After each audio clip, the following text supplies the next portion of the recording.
शराब और शवाब का नशा जब चढ़ता है तो यह बहुत ही अच्छा लगता है, और जब उतरने लगता है तो हमें नहीं पता होता कि हमारे साथ क्या करा बैठा। आज के घटना में ठीक ऐसा ही होता है, जिसमें एक व्यक्ति होते हैं जो शराब की नशा करता है और एक औरत होती है जिसको ही शराब की आदत पड़ गई होती है।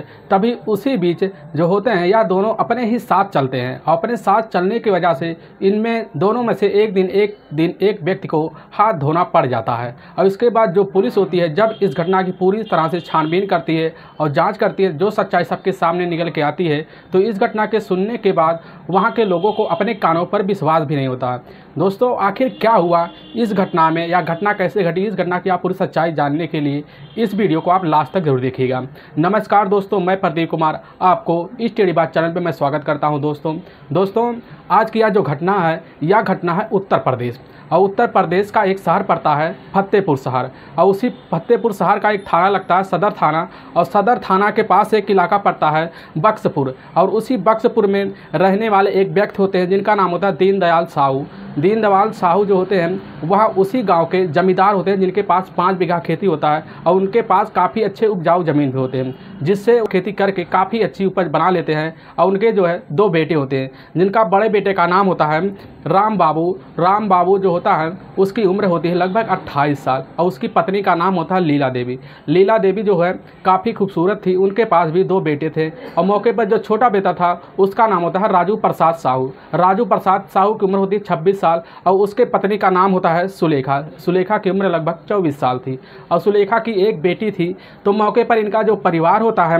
भगवान दी का साहू जो होते हैं, वह मौके पर इनका परिवार उस गांव में काफ़ी सुखी परिवार माना जाता था, क्योंकि इनके परिवार में इनके जो बेटे थे काफ़ी अच्छे से अपना गुजारा करते थे, उनका गांव में काफ़ी चर्चित नाम था।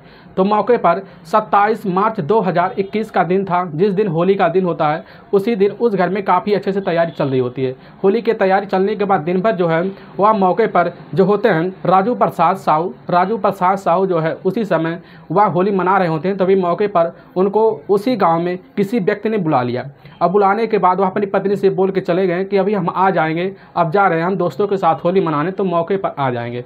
तब उसी समय राजू प्रसाद उसी समय वह हम सुलेखा से बोल के चले जाते हैं, और जाने के बाद लगभग शाम का टाइम हो जाता है। तभी मौके पर राजू प्रसाद घर पर आते ही नहीं, तो उसके जो पिता होते हैं दीनदयाल साहू बहू से पूछते हैं सुलेखा से कि राजू गया कहाँ। तो सुलेखा कहती है राजू तो वह कहीं पर बाहर गया, वह शाम तक आने को बोला है। लेकिन जब शाम का टाइम होता है तब भी मौके पर राजू नहीं आते। तो राजू जब ना आने की वजह से उसी समय जो है उनके पूरे घर वाले जो होते हैं वह ढूंढने लगते हैं। तभी मौके पर राजू साहू का कहीं पता भी नहीं चलता, और सुबह का टाइम हो जाता है। सुबह का टाइम होने के बाद भी गाँव के लोगों से यह पूछा जाता है क्या राजू जो है क्या यहाँ पर आया है, तो गांव के लोग भी इनकार कर जाते हैं। इनकार करने के बाद लगभग वहां पर पूरी तरह से उस गांव के जो लोग होते हैं उसी समय दीनदयाल के साथ मिलकर राजू को ढूंढने भी लगते हैं। ढूंढते लगभग 2 दिन का वक्त पता लग जाता है। 2 दिन का वक्त बीतने के बाद भी कोई भी राजू का कहीं भी सुराग नहीं मिलता है। सुराग ना मिलने की वजह से राजू के जो पिता होते हैं दीनदयाल वह रिश्तेदारों के पास भी फ़ोन करते हैं, और फ़ोन करने के बाद पूरा पता लगाते हैं कि राजू गया है क्या वहाँ, लेकिन राजू का कोई ऐसा पता ही नहीं लगता। तो मौके पर 30 मार्च को ही लगभग सुबह का टाइम होता है। वहाँ के ही पास के ही एक फतेहपुर के पास एक थाना पड़ता है धरिया गांव थाना, और धरिया गांव थाना के पास ही एक इलाका पड़ता है हसवा गांव के एक जंगल है। उसी जंगल में लगभग जब सुबह का टाइम होता है कुछ व्यक्ति उसी जंगल में जा रहे होते हैं, तो वहाँ पर मौके पर एक डेड बॉडी देखी जाती है। और डेड बॉडी देखने के बाद तुरंत ही वहाँ के लोग इकट्ठा होते हैं। इकट्ठा होने के बाद क्योंकि वहाँ के लोग जानते हैं कि यह कोई और नहीं, यह राजू है, तुरंत ही पहचानने के बाद राजू के घर वालों को यह खबर दी जाती है, जिससे मौके पर जो राजू के पिता होते हैं दीनदयाल तुरंत यह खबर सुनने के बाद तुरंत ही उसी जगह दौड़े और जाते हैं। अपने बेटे को देखकर तुरंत ही वहाँ पर मौके पे दहाड़े मारकर जोर से चिल्लाने लगते हैं, जिससे वहाँ पर इकट्ठा हो जाते हैं। और इकट्ठा होने के बाद मौके पर उसी समय इनके घर वालों यानी कि सुलेखा को भी खबर दी जाती है। जिस सुलेखा भी जब यह खबर सुनती है और सुनने के बाद वह भी उसी बॉडी के पास भाग के जाती है, और भागने के बाद वह भी देखकर उसी समय राजू को पहचान लेती है। पहचानने के बाद जोर से दहाड़े मारकर भी सुलेखा रोने लगती है, जिससे वहाँ पर मौके पर कई लोग इकट्ठा हो जाते हैं। तो उसी समय जो वहाँ के ही थाने नज़दीक जो थाना पड़ता है थरिया गांव के इस समय वह फ़ोन कर दिया जाता है। जैसे थरिया गांव की जो पुलिस होती है वह उसी गांव का जो है उसी इलाका का पड़ता है, इसीलिए उस केस को थरिया गांव की जो पुलिस होती है उसी समय हैंडल कर लेती है। और पुलिस उस बॉडी मौके पर पुलिस उस डेड बॉडी के पास पहुंचती है तो वहां पर देखती है कि राजू के शरीर पर बहुत तेज़ी से वार किया गया है, उसके शरीर को कुचला गया है और उसके शरीर पर कई जगह पर घाव किए गए हैं, जिसको पुलिस को लगने लगा यह काफ़ी गंभीर मामला है और इस व्यक्ति के साथ काफ़ी गहरी दुश्मनी निकाली गई है। जिससे पुलिस जो होती है उसी समय राजू के बॉडी को उठाकर पोस्टमार्टम के लिए भेज दिया जाता है। और पुलिस जो है इस मामले को पूरी तरह से संज्ञान से लेने के बाद इसका जो है FIR दर्ज कर लेती है और इस FIR दर्ज करने के बाद इस केस को पूरी तरह से हैंडल करती है। हैंडल करने के बाद इस केस को जो है छानबीन करना जब पुलिस शुरू करती है तो वह शुरू करने के हिसाब से उसी गांव में आती है जहां पर राजू का घर था। तो राजू के घर आने के बाद पुलिस जो है राजू के घर से पूरी पूछताछ करती है कि राजू कब गया था। तो उसके घर वाले कहते हैं होली के दिन दोपहर के वक्त वह निकल गए थे, लेकिन वह कह के गए थे अभी हम शाम तक आ जाएंगे, लेकिन वह आए नहीं, इसीलिए हम लोग काफ़ी चिंतित कर रहे थे और वह ढूंढते ढूंढते 2 दिन का वक्त गुजर गया था, जिससे हमें कहीं पता भी नहीं चला। तो उसी समय जो पुलिस होती है वह पुलिस जो होती है उसी समय गांव वाले से पूछताछ करना शुरू कर देती है, क्या रामू के बारे में तुम्हें किसी के ऊपर शक है। तो उसी समय गांव का एक व्यक्ति होता है जिसका नाम होता है लक्ष्मण। लक्ष्मण जो होता है उसी गांव में रहने वाला होता है। तो लक्ष्मण आके निकल के सामने बताता है कि साहब इस घर में एक रामराज नाम का एक व्यक्ति था जो कभी कभी आता था, लेकिन वह काफ़ी दिन हो गया वह नहीं आया, लेकिन जिस होली का जो दिन था उसी दिन हमने उस होली के साथ वह जो है मौके पर ही राजू के साथ उस रामराज को देखा। तो पुलिस को जो है तुरंत ही उस रामराज के ऊपर शक हो जाता है और उसके घर वालों से, जब उनके घर वाले जहाँ पर उसकी पत्नी सुलेखा थी, पुलिस जब वहाँ पर पहुँचती है तो वहाँ पर पूछती है सुलेखा से कि रामराज है कौन। तो रामराज को हम सुनते ही उसी समय सुलेखा जो हिल सी जाती है। सुलेखा बताती है कि रामराज जो है हमारे पति का मौसेरा भाई है। मौके पर रामराज जो रहने वाला होता है वह रहने वाला होता है बांदा जिले के ही करौली के इलाके की। तो मौके पर पुलिस पूछती है कि वह यहाँ पर कैसे आता था। तो वह बताती है कि वह मेरा भाई होने की वजह से वह राजू से मिलने के लिए बार बार आया करता था और वह ट्रक ड्राइवर भी है, जिससे ट्रक जो है लेकर आकर यहाँ पर गांव के साइड में खड़ा कर देता था और यहाँ पर आके घर में रुक जाता था। तो मौके पर पुलिस जो है उसी समय वह मौके पर सुलेखा को यह समझ लेती है कि यह ज़रूर कुछ ना कुछ झूठ बोल रही है। तो पुलिस जो उसी समय वह मौके पर सुलेखा का मोबाइल नंबर लेती है। उसके मोबाइल नंबर को जब लेती है तो लेने के बाद उसका सारे डिटेल निकालती है। सारे डिटेल निकालने के बाद पुलिस को पूरा विश्वास हो जाता है कि सुलेखा को तो इस रामराज से काफ़ी दिनों से बात चल रहा है, जिससे पुलिस जो होती है बिना सुलेखा से मिले ही मौके पर ही रामराज को पुलिस जो है ढूंढना शुरू कर देती है। जब ढूंढने लगती है पुलिस तो उसी समय रामराज का जो मोबाइल नंबर सुलेखा से लेती है, लेने के बाद पुलिस जो है रामराज का मोबाइल नंबर सर्विलांस पर लगा देती है। सर्विलांस से जब लग जाता है उसका मोबाइल नंबर रामराज का, तो मौके पर रामराज को यहाँ पुलिस जो है उसी समय यह पता चलता है कि रामराज का मोबाइल तो मलका में एक्टिव है। तो मलका जो पड़ता है यह पड़ता है फतेहपुर के ही गाजीपुर थाने में। तो उसी समय पुलिस जो उसी समय वह मलका में ही तुरंत ही छापा मारती है, जहां पर मलका में ही मौके पर रामराज का फ़ोन एक्टिव था। तो उसी घर में जब पहुंचती है तो वहां पर एक व्यक्ति होता है, जो वह व्यक्ति उसी समय वह मौके पर रामराज से बात कर रहा होता है। तो मौके पर रामराज को उसी समय जब पुलिस पाती है तुरंत ही पुलिस को देख कर रामराज भागने लगता है। तो मौके पर वह व्यक्ति भी भागने लगता है जो साइड में होता है। तुरंत ही मौके पर उसी समय जो पुलिस होती है रामराज को अरेस्ट कर देती है। अरेस्ट करने के बाद उसके जो दोस्त था भाग रहा था, पुलिस उसको भी पकड़ लेती है और रामराज से पूछने लगता है कि यह व्यक्ति कौन है। तो उसी समय रामराज कहता है यह व्यक्ति हमारा दोस्त है जिसका नाम है नीरज पासवान। नीरज पासवान ही हमारे साथ रहता है और उसके साथ हमारी काफ़ी अच्छी दोस्ती है, इसीलिए हम इसके घर के आके रुक गए। तो पुलिस उस समय रामराज और उसके दोस्त नीरज पासवान को भी दोनों को ही अपने कस्टडी में लेकर उसी समय वह थाने में मौके पर ले आती है। और ले आने के बाद पुलिस जो है उनके साथ जब पुलिस ऐसी बर्ताव करने लगती है कि जो होते हैं उसी समय नीरज और रामराज दोनों ही पुलिस के सामने काफ़ी झुक जाते हैं, जिससे वो अपना सरेंडर मान लेते हैं। और मानने के बाद पुलिस के सामने जो है ऐसे कांपने लगते हैं जैसे उन्होंने कोई बहुत बड़ा जुल्म किया है, जिससे पुलिस के उनके ऊपर काफ़ी शक हो जाता है। और उसी शक होने की वजह से पुलिस जो उनसे जब पूछने लगती है कि तुमने ऐसा क्यों किया, तो उसी समय उनकी जुबान लड़खड़ाने लगती है। पुलिस जो है लड़खड़ाने की वजह से पुलिस जो है उनके समय या पूरी कॉल डिटेल निकाल के रख देती है कि यह तुम देखो जो है तुम उसी समय जो है सुलेखा से कई दिनों से बात कर रहे हो, आखिर तुम्हारे सुलेखा का बीच चल क्या रहा होता है। तभी उसी समय जो पुलिस की टीम होती है, पुलिस की टीम उसी समय सुलेखा के घर जाती है। वहाँ पर मौके पर ही सुलेखा को भी उसी समय मौके पर वहाँ से बुलाकर उसी समय थाना ले आ जाता है। और ले आने के बाद सुलेखा और जो होता है नीरज और मौके पर रामराज को तीनों को बैठा कर इकट्ठा ही वह एक एक सवाल पुलिस करने लगती है। उनसे तीनों से बारी बारी जब सवाल पूछने लगती है पुलिस, तो वह तीनों बारी बारी पुलिस के सामने जो सच्चाई रखने या सुनने के बाद हर कोई हैरान हो जाता है। जो सुलेखा होती है पुलिस के सामने बताने लगती है कि सुलेखा जो होती है वह रहने वाली, उसका मायके जो पड़ता है मिश्रा मऊ, फतेहपुर जिले के पास ही पड़ता है एक मिश्रा मऊ। उसी मिश्रा मऊ में ही वह जो मौके पर राजू साहू की वह बेटी है। राजू शाह की जो है लगभग 2 बेटे थे और एक बेटी या मुबोली थी जिसका नाम होता है सुलेखा। राजू शाह उसी समय घी का व्यापार करते थे और घी का व्यापार करने की वजह से वह फतेहपुर में जाकर वह घी बेचते थे और घी बेचने की जो उनकी काफ़ी आमदनी होती थी, इसी आमदनी से वह अपने घर की जो है मौके पर जो है मालिया स्थिति काफ़ी सुधार करते थे। तभी मौके पर जो सुलेखा होती है, सुलेखा वह मौके पर काफ़ी चंचल होती है। चंचल होने की वजह जो है वह अपने पापा से मौके पर ज़्यादा मिल घुल जाती है, जिसके उसके जो पिता होते हैं राजू साहू उसी समय वह सुलेखा ऊपर काफ़ी विश्वास करते हैं, जिसे सुलेखा को पढ़ाते भी लिखाते हैं। और सुलेखा काफ़ी चंचल होने की वजह से वह जो उसके गांव में काफ़ी चर्चे हैं। और उसी चर्चे होने की वजह से जब सुलेखा बड़ी होने लगती है तो बड़ी होने की दहलीज के साथ साथ वह लड़कों के साथ भी दोस्ती बनाना शुरू कर देती है। दोस्ती बनाने की वजह से वह उनसे काफ़ी लड़कों के गाँव के लड़कों से काफ़ी करीबी हो जाती है, जिससे इस बात की भनक जो उसी समय राजू शाह को जब पता लग जाता है तो उसी समय जो है सुलेखा को काफ़ी भी वह गुस्सा करते हैं, उसको डांटते भी हैं, जिससे सुलेखा इस बात से इनकार कर जाती है कि आज जिसने भी गलत आपको सूचना दिया है या एकदम गलत है। तो जो राजू शाह होते हैं, राजू शाह सुलेखा की बातों पर विश्वास नहीं करते, लेकिन जो सुलेखा थी वह इस तरह अपने ही कदरों में खो गई थी कि वह कुछ भी करना चाहती थी, क्योंकि सुलेखा जो है इतनी सुंदर थी, उसको देखने के बाद हर कोई उसकी तरफ आकर्षित हुआ चला आता था। तो मौके पर जब सुलेखा की शादी की दहलीज हो जाती है तो वही उसी समय उसके जो राजू शाह जो पिता होते हैं उसी समय सुलेखा की शादी मौके पर उसी समय राजू प्रसाद के साथ वह तय कर देते हैं। तब राजू प्रसाद के साथ जब शादी तय हो जाती है तब सुलेखा जो है राजू प्रसाद के पास चली जाती है।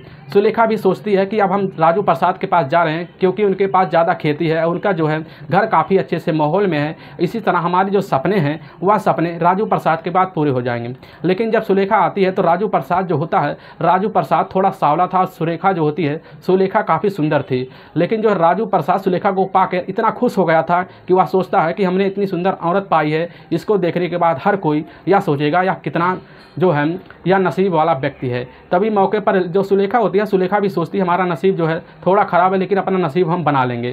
तभी जो है सुलेखा और राजू दोनों मिलकर अपने ही परिवार चलाने लगते हैं, लेकिन इनके बीच काफ़ी जो है थोड़ी थोड़ी अनबन हुआ भी करती थी। सुलेखा और राजू के बीच इसी बीच एक बेटी भी हो गई जिसका नाम होता है अर्पिता। अब अर्पिता जो है उसी बीच वह अपने परिवार के बीच पल रही होती है। तभी मौके पर वह जो होता है राजू जो है सुलेखा को समय भी नहीं दे पाता, क्योंकि समय इसलिए नहीं दे पाता था कि वह जो है खेती का कारोबार जो है राजू जाकर ज़्यादा संभाला करता था और थका मारा जब आता था तब उसी समय जो है सुलेखा राजू से बोलती थी, और जब उससे बोलती तो राजू इनकार कर जाता था कि हमारे पास समय नहीं है, हम बहुत थक गए हैं, तुम सो जाओ, जिससे सुलेखा जो है काफ़ी चिड़चिड़ा हो जाती थी। और धीरे धीरे सुलेखा यह समझने लगी कि हमारी मन्नतें जो है कभी पूरी होने वाली नहीं है।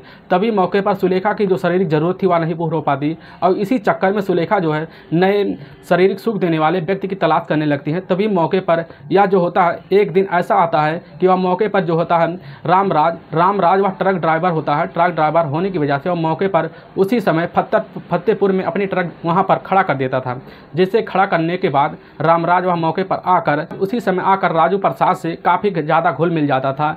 और घुल मिल जाने के बाद जैसे राजू प्रसाद जो होता है वह काफ़ी शराब का आदी था, और शराब की आदी होने की वजह से वह मौके पर रामराज शराब की बोतलें लाया करता था, जिससे राजू प्रसाद जब शराब की बोतलें देखता था वह काफ़ी खुश हो जाता था। खुश होने की वजह से रामराज और राजू प्रसाद की काफ़ी अच्छी दोस्ती हो गई थी। अब राजू प्रसाद जो है उसी समय काफ़ी ज़्यादा शराब पी लिया करता था, जिससे उनकी दोस्ती होने की वजह से उसी शराब की वजह से हुई थी। और मौके पर रामराज उसी समय मौके पर ही वह सुलेखा के जब पास आता तो वह देखकर सुलेखा को इतनी आकर्षित हो जाता था कि सुलेखा को हर समय वह सोचता कम या हमारी हो पाएगी, और इसी वजह से उसके ख्यालों में राज काफ़ी जो है वह सुलेखा के पीछे पड़ा रहता था। और पड़ने की वजह से उसी एक दिन ऐसा मौका मिलता है कि मौके पर जब राजू प्रसाद नहीं रहता घर पे, तो उसी समय अपना ट्रक लेकर राज मौके पर पहुंच जाता है। और पहुंचने के बाद जैसे सुलेखा के घर में घुसता है तो सुलेखा देखकर भी राज को काफ़ी खुश हो जाती है। और खुश होने की वजह से वह जाकर राज सुलेखा से बातें करने लगता है, और जिससे सुलेखा बातें करते करते ऐसी बात करने लगती हंसी मजाक की कि सुलेखा कह देती हमारा तो भाग ही फूटा है कि हम काले कलूटे आदमी के साथ हमारा ब्याह कर दिया गया और हमारी जो है जितनी भी ख्वाहिशें हैं सब अधूरी रह रही हैं। तो राज जो होता है राज उसी समय सुलेखा को काफ़ी यह कहता है कि तुम्हारी ज़िंदगी सही है, लेकिन तुम्हारी ज़िंदगी सही तो है लेकिन तुम्हारा जो पति है या नहीं सही है, या कैसे तुम्हें मिल गया, तुम्हारा नसीब कितना फूटा था। तो सुलेखा कह देती है हमारा नसीब ही फूटा था। तो उसी समय राज कह देता तुम्हारा नसीब नहीं फूटा, तुम्हारा नसीब हम बनाएंगे। तो उसी समय इसी तरह इनकी दोनों की बातें, इसी बीच इनके बीच ऐसी बातें हुआ करती थी। फिर धीरे धीरे इनके बीच प्रेम संबंध का जो है यह मामला ऐसे बनने लगता है, और इसी बीच ना जाने कब इनके बीच दोनों के बीच प्रेम संबंध का यह रिश्ता जो है संबंध में बदल गया। और संबंध में बदलने के बाद जो है यह राज मौका निकाल कर वह जो है राजू से मिल आ जाता, राजू को शराब दे देता। शराब देने के बाद राजू जो अपने इधर मस्त रहता और उधर जाकर सुलेखा के साथ वह अपनी जो है उसी घर में संबंध बनाता। इनका जो रिश्ता ऐसे ही चलता रहता। मौके पर 21 मार्च के 2021 का दिन था। उसी दिन मौके पर वह आकर राजू एक दिन कमरे में धमक जाता है। उसी समय सुलेखा और राज को दोनों को एक ही कमरे में, दोनों की एक ही नग्न अवस्था में देखकर वह तुरंत ही दंग रह जाता है। और देखने के बाद जो है वह अपना मौसेरा भाई समझने की वजह से वह राज को कुछ नहीं बोलता। जैसे ही राज चला जाता है तो उसी समय जो राजू होता है, राजू उसी समय सुलेखा को धमकाने लगता है। और धमकाने की वजह से जो है वह उसी समय सुलेखा काफ़ी गुस्सा हो जाती है। अब क्या कर पाती, लेकिन उसका जो पति उसी समय वह भी गुस्सा हो जाता है। उसी समय सुलेखा को काफ़ी मारपीट कर देता है, जिससे सुलेखा को मारपीट करने की वजह से वह मना कर देता है तुम्हें आज के बाद राज से कभी नहीं मिलना है। सुलेखा भी समझ जाती है कि अगर हम मिलेंगे तो हमारे लिए अच्छा नहीं होगा। तो लेकिन जैसे ही वह राजू चला जाता है, राजू चला जाने के बाद सुलेखा जो होती है राज को तुरंत ही फ़ोन मिला देती है। मिलाने के बाद उससे भी बात करती है, वह सारी बात राज को बता देती है, जिससे राज कहता है कि चलो या तो सब धीरे धीरे ठीक हो जाएगा। और इसी बीच जो है अब सुलेखा जो होती है वह घर से निकलकर कहीं पर ही राज से वह रास्ते में मिलकर उसके साथ मिल लेती है, और उसके साथ जो मन करता वो करती। धीरे धीरे इनका जो ऐसा मिलना जुलना शुरू होता है। लगभग 3 दिन बीतने के बाद 24 मार्च को ही मौके पर एक बार दोबारा वह जो होता है राजू उसी समय दोनों को मौके पर ही रास्ते में दोनों को देख लेता है। वह तुरंत ही भड़क जाता है, और जैसे ही घर आता है तो घर आने के बाद उसी समय सुलेखा को काफ़ी बुरी तरह से वह टार्चर करता है, जिससे सुलेखा काफ़ी गुस्सा हो जाती है। और जैसे ही वहाँ से राजू चला जाता है, सुलेखा उसी समय वह जो है राज के पास फ़ोन करके सारी बात बता देता है। तो सुलेखा उसी समय कह देती है कि अगर तुम हमें पाना चाहते हो तो तुम्हें हमारे रास्ते से यह राजू को हटाना ही पड़ेगा। स्वान भी यह समझ जाता है कि हमें कुछ ना कुछ करना पड़ता है। तभी उसी समय मौके तलाश में बैठा रहता है। और 27 मार्च का दिन होता है, उसी दिन होली का दिन होता है। जैसे ही मौके पर होली के लिए वह मौके पर उसका एक दोस्त होता है नीरज पासवान। नीरज पासवान जो होता है मलका का रहने वाला होता है। तुरंत नीरज पासवान को साथ लेकर राज मोटरसाइकिल बैठाकर उसी समय वह उसी गाँव में मौके पर राजू से मिलने के लिए चला जाता है। तभी होली का वक्त होता है, दोपहर का लगभग 1 बजे। वह मौके पर तुरंत ही जाकर राज उसी समय राजू को देखते तुरंत ही राजू का पैर पकड़ लेता है, उससे माफ़ी मांगता है कि भाई हमसे यह गलती दोबारा नहीं होगी, मैं माफ़ कर दो। वह तुरंत ही उसके बातों में आ जाता है, और तुरंत ही जो है राजू और राज दोनों यह फैसला लेते हैं चलते हैं हम क्यों ना कहीं पैग लगाया जाए। तो उसी समय मौके पर दोनों मिलकर उसी समय जो है राजू को बाइक पे बैठा लेते हैं। बैठाने के बाद उसको ले जाकर उसी समय हदगांव के PNC प्लाट के पीछे और वहाँ पर ले जाते हैं। वहीं पर उसको बैठा जाकर मौके पर ही राजू और वह नीरज तीनों मिलकर उसी समय वह पैग लगाते हैं और राजू को ज़्यादा शराब पिला देते हैं, जिससे राजू काफ़ी ज़्यादा शराब पीने की वजह से मौके पर ही वह वहाँ पर उसी समय इतना ज़्यादा शराब पी लेता है कि वह उठ भी नहीं पाता। और इसी नीरज और राज दोनों इसी का फ़ायदा उठाकर मौके पर उसके जो है सर पर एक जोरदार पत्थर मारते हैं। पत्थर मारने की वजह से उसी समय वह गिर जाता है, और गिरने की वजह से उसके सर पर कई बार पत्थर मारते हैं, जिससे वहीं पर राजू की जो है मौत हो जाती है। अब होने की वजह से उसके बाइक को वहीं साइड में फेंक देते हैं और मोबाइल तोड़कर उसी समय उसी जंगल में फेंक देते हैं। मौके पर उसी समय नीरज और राज दोनों ही उसी समय फरार हो जाते हैं। और राज जो होता है उसी समय फ़ोन करके वह जो है सुलेखा को यह खबर दे देता है, जिससे देने के बाद सुलेखा समझ जाती है कि यह सारा मामला जो है उसी समय हो गया है।